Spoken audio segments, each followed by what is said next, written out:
Good day, everyone. Hope everybody's doing great today. Appreciate those of you watching this video. I hope you enjoy it. And didn't we have a great weekend watching When the Phone Rings? And for somebody who's able to withstand watching all 12 episodes, I gotta give you applause. Great job. You got lots of patience and got great self-control. What can I say? But for the rest of us who are watching this episode by episode, we gotta be loving it. 7 and 8 was great, had lots of revelations given us to us. Some of the things I think we already came to conclusions that are, and then we only got 4 more episodes left, right? So let's get into episode 7 just briefly. Episode 7, it took place after her fall from the cliff. I mean, how did she not get hurt? I mean, she fell about 50 feet. Not only did she survive, she has no broken bones or anything, no internal bleeding or whatsoever. That's what you call a miracle, I guess, or that's what you call TV, right? So, 7 is about them getting closer, more bonding, realizing their feelings that they have for each other. Not very many great revelations was given in episode 7. There was a little bit here and there, but most of the great, big, uncovering of the mystery, let's just say that, happened in episode 8. We got to know more that we got a lot more about our lead character. Our male lead is definitely not the son of the politicians, and it's more revealed, more heavily hinted that the original kidnapper is their original son. And the message that the mom gave on TV, "I will protect you, son." We know that wasn't directed at our male lead. It's directed at the kidnapper, who seemed like he was a very disturbing individual as a kid. And I think they got the part of it right, is that I guess like doing studies, a lot of these people who came like mass murderers and serial killers, stuff like that, they started with animals and then moved on to humans. And that's kind of how we got our case here with our kidnapper. He was torturing animals, cutting them open and stuff, and then eventually moved on to small kids, as it seems. They're still trying to hide who is his partner in crime, but I think by each episode, I feel like it's coming more and more clear. It's I don't know. He's like the assistant. Let's figure out the assistant to our male lead. He knows so much of his schedule and all about his personal life, and he's handed it over. And I think it's coming more and more clear that the assistant is the twin brother of the orphan kids, and that he's seeking for revenge. So I think and then the mom, I think she has a little place in this as well. What her role is so far, she's probably the one, if I had to guess, she's probably the one to put the assistant and her biological son together to do these deeds. The assistant, he's like the tech mind, he's the one who probably arranged the phone.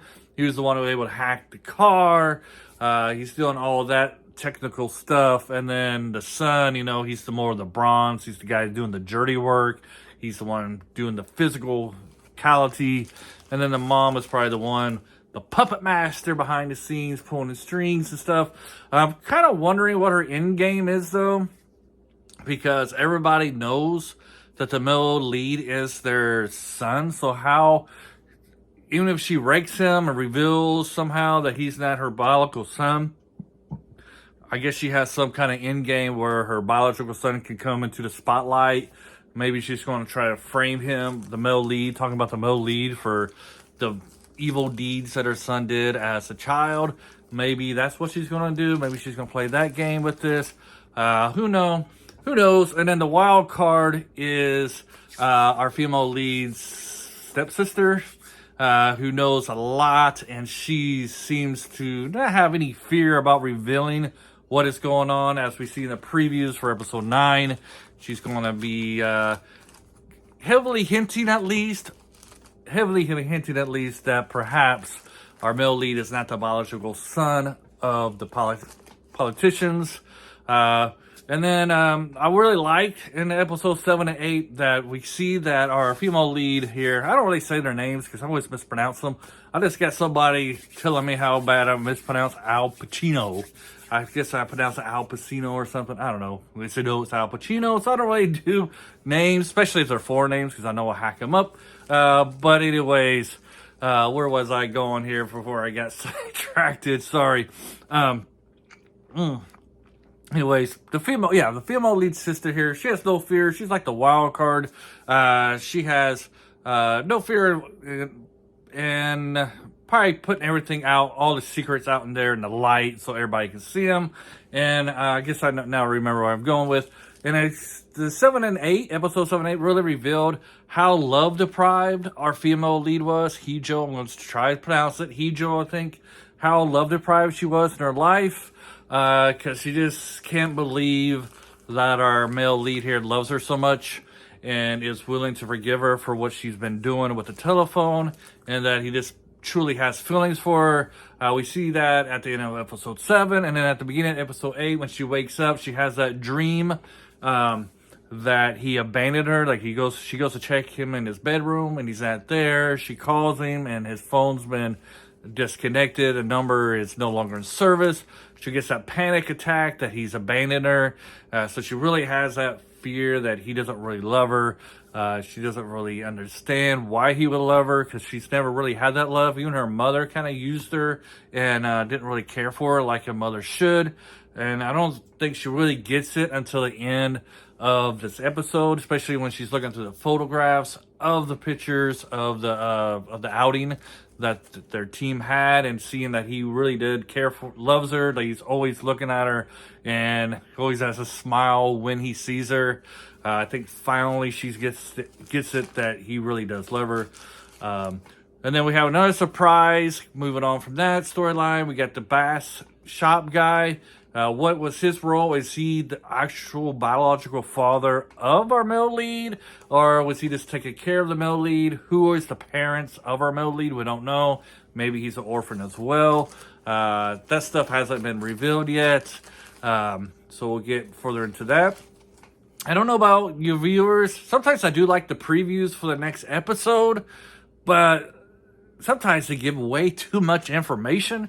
Like, so at the end of episode 8, this is a spoiler. There's a big explosion. Our male lead is in the building when it explodes. So it ends, the episode ends with us not knowing if he's going to survive or not. And then lo and behold, the previews come out, and it kind of spoils the fact that he survives and that she's taking care of him. I wish if they did have previews, they could kind of cut that part out, like, made that more of a mystery. So next Friday when we watch this, we would still be in the dark of whether he survived the explosion or not. But it is what it is. I mean, I guess it's for those of us who can't handle the suspense, it kind of eliminates that. But, while I do like the previews because it gets me, fired up for what's going to come next, I wish stuff like that, they would kind of keep that hidden in the dark. But, the next episode 9, it looks like it's going to be fantastic. Like I said, we got her stepsister going to like a party, or it's like a media event. And she asks us the question, who does our male lead resemble? How far would she go out and just put it all out there in the open? And then we have our female lead declaring that she will protect her husband, that he's been protecting her. Now it's her turn to protect him. Will she just come out in the open, full out blast, tell everybody that she's her wife, and will everything be revealed in episode 9? Or are we going to wait until episode 12 before they put all their cards out on the table? I think, like I said, we have our 3 villains is the mom, is the politician's wife, of course her son, her biological son, and then the assistant. There are the 3 main villains.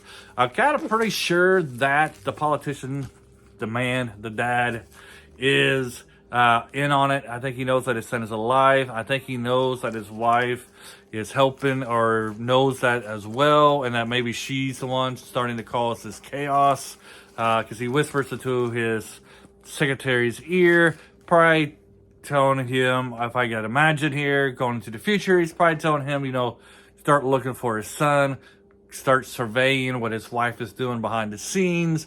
Maybe that will be revealed later on. Right now, the end game right now is at episode 12. I think they gave us a little preview in episode 8 how this series is going to end. I think he's just going to step down from being a spokesperson. They're going to have like these normal lives.